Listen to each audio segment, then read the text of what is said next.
하나님께서 시내산에 현현하십니다. 시내산에는 천둥이 치고 번개가 번쩍입니다. 이것은 자연현상이 아니라 영적 현상입니다. 여러분, 이것을 자연현상이라고 하면 천둥이 치고 또 번개가 이렇게 번쩍이고 난 다음에 그 다음에 따라오는 것이 무엇입니까? 모르세요? 한 번도 몰라요? 천둥 아시죠? 쾅 하고 번개 아시죠? 번쩍번쩍. 그 다음 뭐가 따라옵니까? 비가 오지 않습니까? 천둥과 번개는 흔히 내운이라고 불리는 정난운과 같은 구름이 끼면서 천둥 소리가 나오고 번개가 치면 그 다음에 반드시 많은 비가 내립니다. 그러나 오늘 성경을 보시면 천둥 소리가 나고 번개가 쳤다라고는 기록이 되어 있는데 시내산에 많은 비가 왔다는 기록은 없습니다. 이것이 자연현상이 아니라 하나님이 현현하실 때 일어나는 영적인 현상이라는 것을 알 수 있습니다. 나팔 소리가 들리고 산에는 연기가 자욱합니다. 모세나 이스라엘 백성 중 특정한 사람이 나팔을 분 것이 아닙니다. 나팔 소리가 점점 크게 들립니다. 그래서 이스라엘 백성들이 장막 안에 있었는데도 그 나팔 소리를 다 들을 수가 있었습니다. 그러니까 어느 누구도 나팔 소리가 작아서 못 들었습니다 라고 말하는 이스라엘 백성은 아무도 없었을 것입니다. 눈으로 볼 수 없는 하나님께서 눈으로 볼 수 있는 것들을 통하여 나타나신 것입니다. 18절입니다. 무백성이 우레와 번개와 나팔 소리와 산의 연기를 본지라 그들이 볼 때에 떨며 멀리 서서. 여기 같은 동사가 이제 똑같은 게 나오는데요. 본지라와 볼 때의 볼입니다. 이 본지라와 이 볼 때의 볼은 경험하다입니다. 이스라엘 백성은 하나님의 현현을 귀로 듣는 청각으로, 눈으로 보는 시각으로 경험하였습니다. 그들은 천둥과 나팔 소리를 귀로 들었고 번개와 연기는 눈으로 보았습니다. 하나님께서는 이스라엘 백성들이 귀와 눈으로 경험할 수 있도록 현현하신 것입니다. 하나님의 현현에 대한 이스라엘 반응은 무엇입니까? 18절을 보시면 떨며입니다. 두려움입니다. 하나님의 현현을 경험한 이스라엘 백성은 두려워할 수밖에 없었습니다. 두려움은 아담의 범죄 이후 죄인인 인간이 하나님을 만날 때 나타나는 당연한 반응입니다. 아담과 하와는 선악과를 따먹은 후에 벗었다는 수치심을 알아 무화과 나무 잎으로 치마를 만들어 입었습니다. 그들은 에덴 동산을 거니시는 하나님의 소리를 듣고 두려웠습니다. 그래서 나무 사이에 숨었습니다. 두려움은 죄인인 우리가 하나님에 대한 당연한 반응입니다. 그런데 사람들은 어떻게 말합니까? 우리가 사람들에게 예수님 믿고 구원받으세요라고 복음을 전하며 그들은 네, 예수님 믿고 구원받겠습니다, 이런 긍정적인 반응을 나타내는 것이 아니라 어떤 사람은 하나님을 보여주면 믿겠다고 반응합니다. 이 말을 하나님의 현현에 대한 이스라엘의 반응과 비교하면 얼마나 이 말이 어리석은 것인가를 알 수 있습니다. 이스라엘 백성은 하나님을 보지 않았습니다. 볼 수가 없었습니다. 그러나 천둥과 번개, 나팔 소리와 연기 앞에서 죽음을 두려워할 정도였습니다. 그런데 사람들이 하나님을 보고 믿겠다, 하나님을 본다면 어떻게 되겠습니까? 모세는 두려움에 떨고 있는 이스라엘 백성에게 무엇을 말합니까? 20절입니다. 모세가 백성에게 이르되 두려워하지 말라. 하나님이 임하심은 너희를 시험하고 너희로 경외하여 범죄하지 않게 하려 함이니라. 모세는 이스라엘 백성에게 하나님을 두려워하지 말라고 말하면서 하나님께서 이 임재하시는 이유가 두려움을 주기 위함이 아니라는 것을 강조합니다. 하나님께서 임재하시는 궁극적인 이유가 두 가지가 있습니다. 첫째는 하나님에 대한 경험입니다. 20절에 있는 하나님이 임하시면 너희를 시험하고 해서 시험하다라는 이 말은 방금 살펴보았던 18절에 두 번 나타나고 있는 보다와 같습니다. 보는 것이 경험하는 것처럼 시험하다는 어떤 사물이나 사람을 깊이 경험하는 것, 어떤 사물이나 사람을 직접적으로 경험하다입니다. 단순히 사물이나 사람을 경험하거나 다른 사람을 통해서 간접적으로 전해 듣는 것이 아니라 내가 직접 경험하는 것입니다. 이스라엘 백성은 출애굽과 그 이후를 통해서 눈으로 보고 귀로 듣고 손으로 만지는 것을 통해서 하나님을 직접 경험하였습니다. 10가지 재앙과 홍해를 건넌 일, 만나와 메추라기를 먹은 일, 물을 마신 일은 직접적인 경험입니다. 이스라엘 백성들이 다른 사람을 통해서 간접적으로 전해들은 이야기가 아닙니다. 그들이 눈으로 직접 바다가 갈라지는 것을 보았습니다. 그들이 직접 만나를 먹었고 메추라기를 먹었습니다. 그들의 입으로 물을 마셨습니다. 하나님께서 시내산에 임재하신 목적은 이스라엘 백성이 하나님을 깊이 만나기 위해서입니다. 하나님을 직접적으로 경험하기 위해서입니다. 물론 죄인인 이스라엘 백성이 하나님을 두려워할 수 있습니다. 그러나 하나님께서 이스라엘 백성이 하나님에 대한 두려움을 갖는 것이 아니라 하나님을 직접적으로 경험하기를 원하셨습니다. 하나님께서 임재하시는 또 하나의 목적은 하나님을 경외하여 범죄하지 않도록 하기 위해서입니다. 하나님을 경외하는 것은 하나님을 공경하는 것입니다. 하나님에 대한 공경은 하나님의 방식으로 살아가는 것으로 나타납니다. 하나님을 공경한다라고 말하면서 하나님의 방식대로 살아가지 않는 것은 실제로 하나님을 공경한다라고 말할 수 없습니다. 하나님을 경외한다라고 말하면서 하나님의 방법대로 살아가지 않는 성도는 실제로 하나님을 경외하는 것은 아닙니다. 하나님의 방식대로 살아가는 것이 바로 예배입니다. 여기서 우리는 하나의 질문을 할 수 있습니다. 왜 세상 사람들은 예배드리는 우리를 이해하지 못합니까?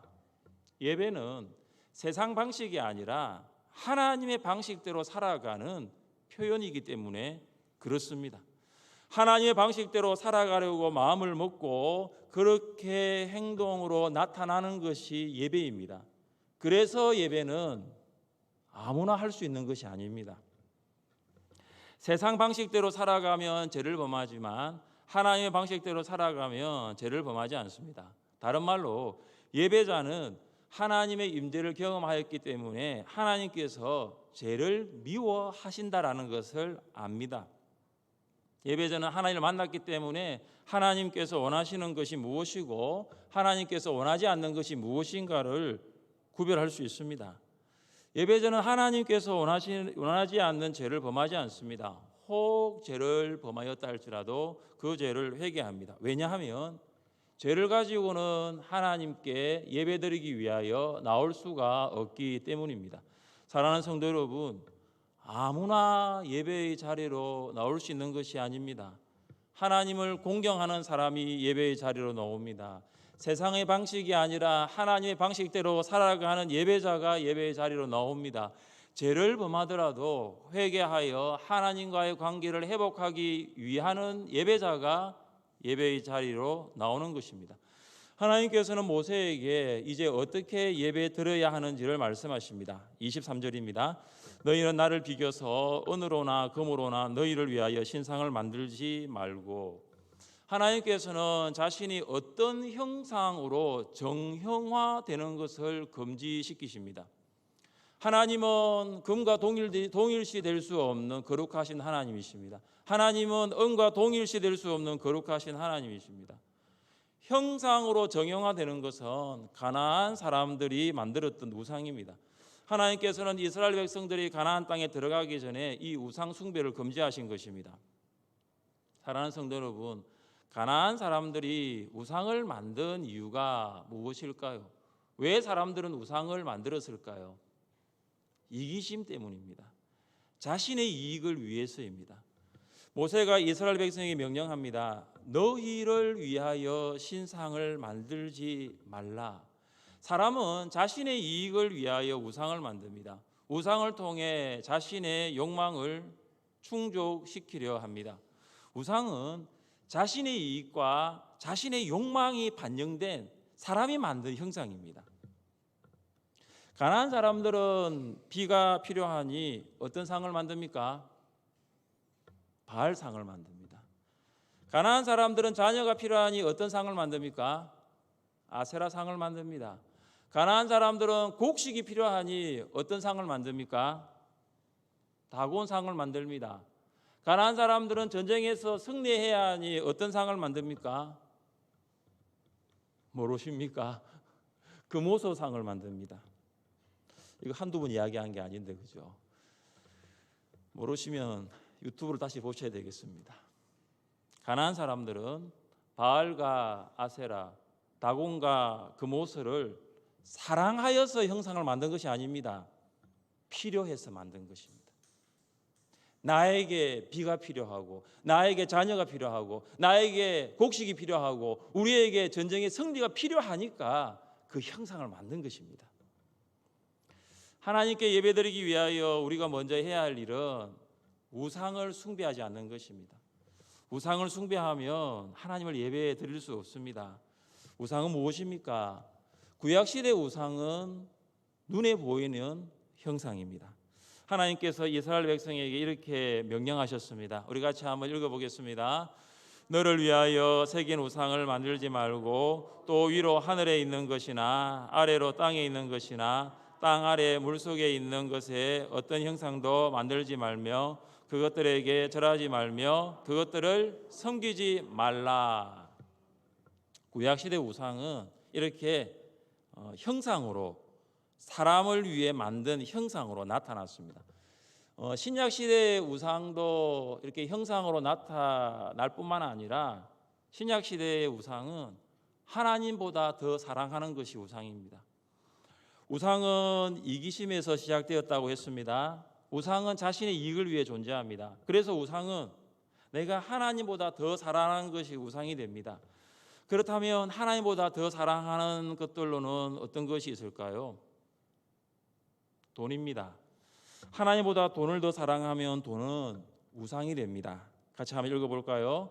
돈을 사랑함이 일만하게 뿌리가 되나니 이것을 탐내는 자들은 미혹을 받아 믿음에서 떠나 많은 근심으로서 자기를 찔렀도다.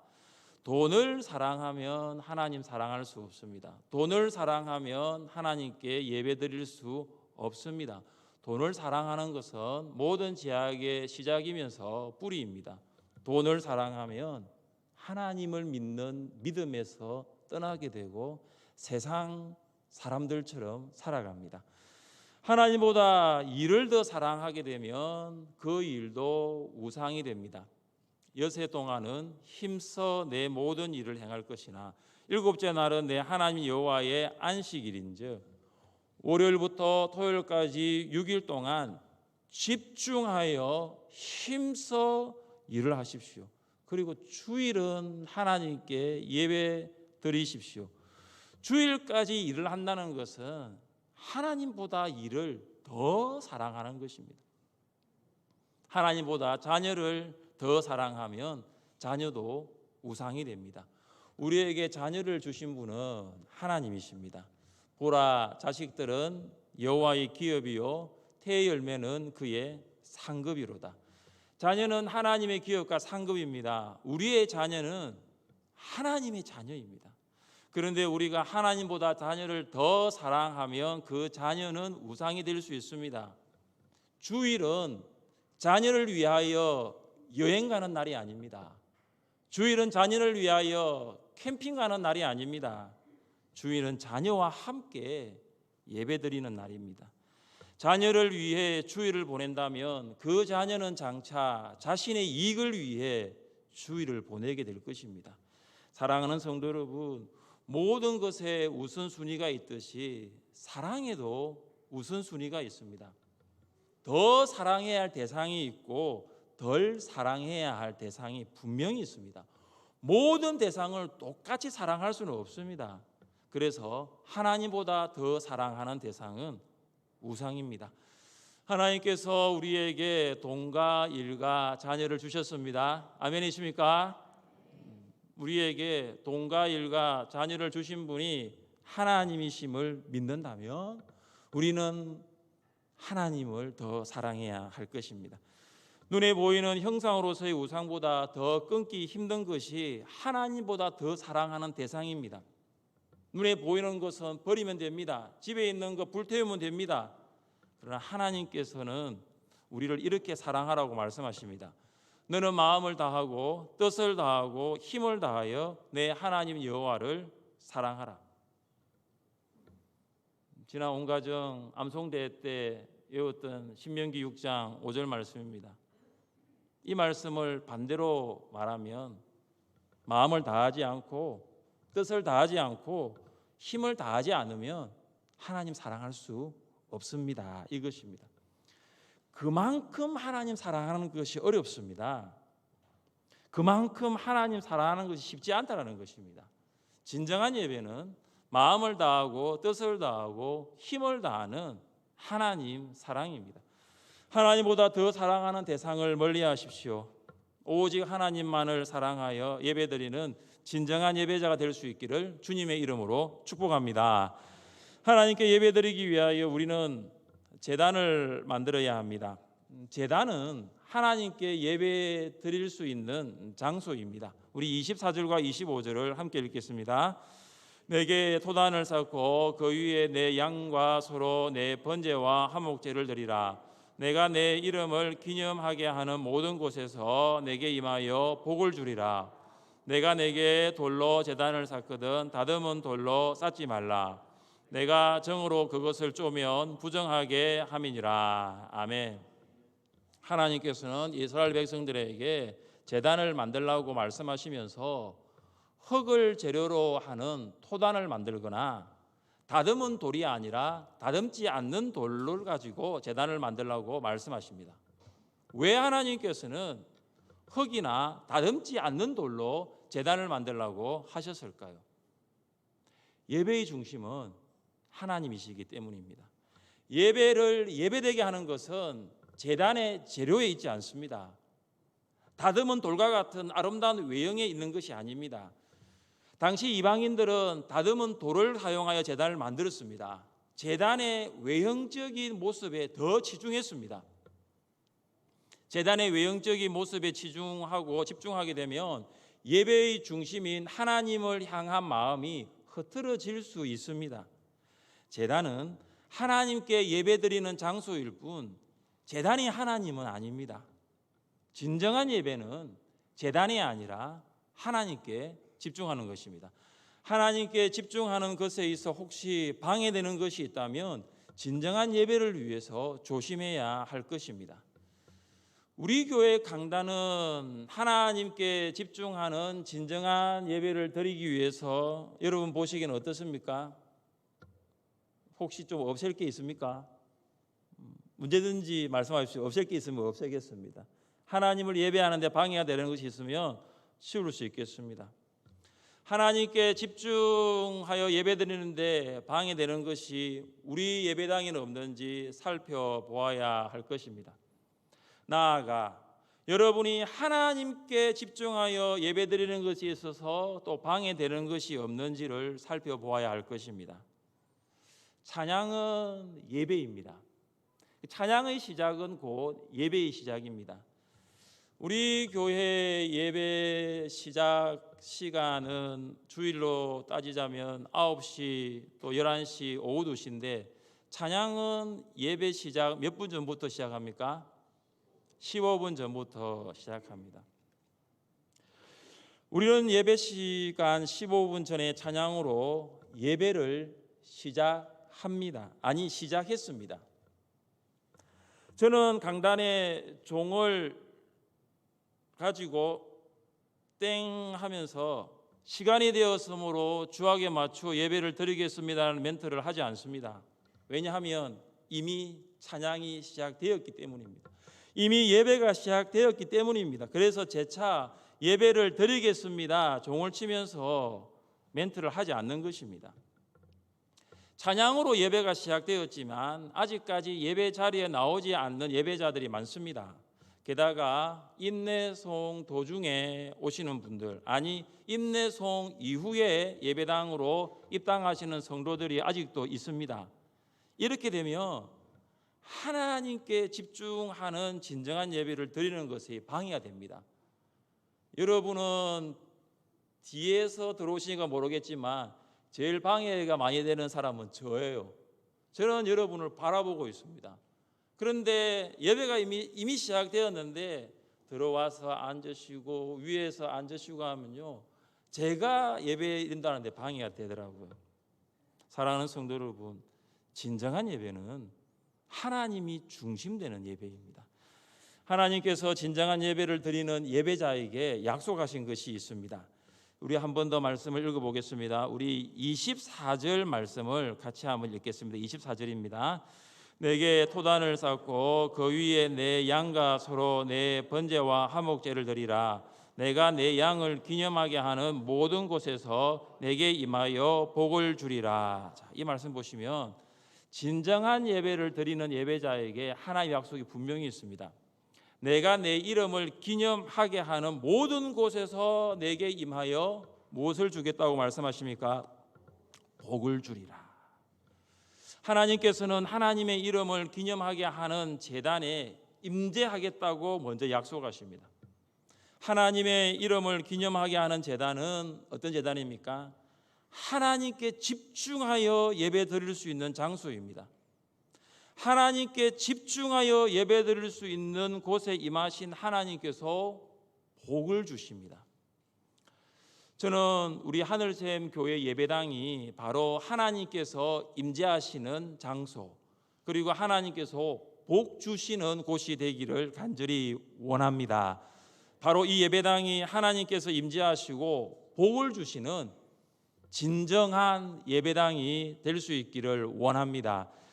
여러분이 방금 읽었던 24절의 복, 이게 어떤 복인지 성경은 말하고 있지 않습니다. 각자가 해석하십시오. 각자가 해석하시면 돼요. 이 복이 하나님을 만나는 복이 될 수도 있고, 이 복이 건강을 회복시키는 복이 될 수도 있고, 이 복이 사람과의 관계를 회복시키는 관계의 복이 될 수도 있고, 이 복이 물질의 복이 될 수 있어요. 제가 아무리 찾아봐도 이 복에 대한 설명은 없더라고요. 그냥 복이에요. 분명한 것은 하나님을 예배하기 위하여 하나님을 예배하는 그 장소에 와서 하나님의 임재를 경험한 성도에게는 복을 주십니다. 여러분 사모하십시오. 그래서 주일날 교회에 예배드리러 올 때마다 내가 오늘 교회 예배드리는 이유가 두 가지가 있는데, 하나는 하나님의 임재를 직접 경험하기 위해서, 내가 하나님의 말씀을 귀로 듣고 내가 하나님의 영광을 눈으로 보고 내가 하나님의 선하심을 맛보아 알고 하나님을 직접 경험하기 위해서 내가 예배를 드리고, 또 하나는 오늘 말씀처럼 내가 임하여 복을 주리라. 이 복이 영적인 복인지 물질의 복인지 건강의 복인지 관계의 복인지 자녀의 복인지 모릅니다.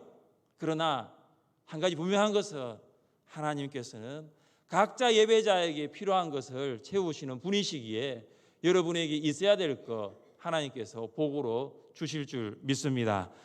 하늘샘 교회는 하나님께서 임재하시는 교회입니다. 하늘샘 교회는 하나님의 이름을 높이는 교회입니다. 하늘샘 교회는 하나님께 집중하여 진정한 예배를 드리는 교회입니다. 하늘샘 교회는 하나님께서 영광 받으시는 교회입니다. 우리 교회는 계속하여 하나님께 예배드리는 교회가 될 것입니다. 아무도 예배드리지 않아도 우리 교회는 쉬지 않고 예배드릴 것입니다. 하나님께 집중하고 마음을 다하여 진정한 예배를 드릴 수 있는 진정한 예배자가 될 수 있기를 주님의 이름으로 축복합니다. 우리 자리에